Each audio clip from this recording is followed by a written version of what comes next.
Hey guys, welcome to the month of June. It's good to be back with you.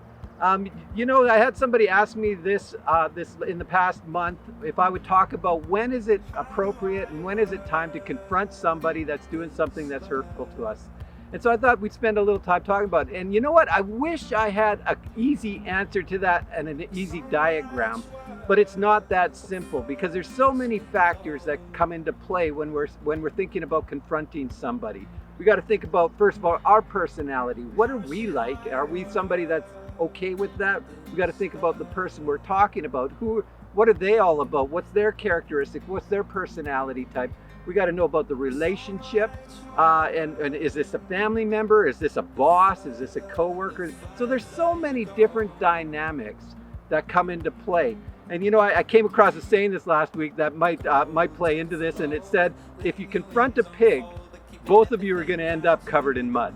And so, that's just talking about, you have to realize, I'm not calling anyone a pig here, but we have to realize who are we dealing with here and what's the dynamic of the personality and the relationship. But I think there's a couple things that we can talk about for sure that we guaranteed we need to confront somebody in. And that's when it comes to, something to do with human rights issues.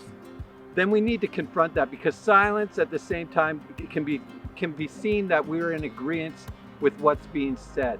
So we want to confront that. I think another time is when you've set up an agreement, you've got a pact with somebody, and they choose to violate that without even talking to you. I think that's something that needs to be confronted again, because if we just allow people to be breaking their promises, breaking their agreements, what message is that sending? And they're going to just continue doing that. So that's another thing where I think you need to confront somebody.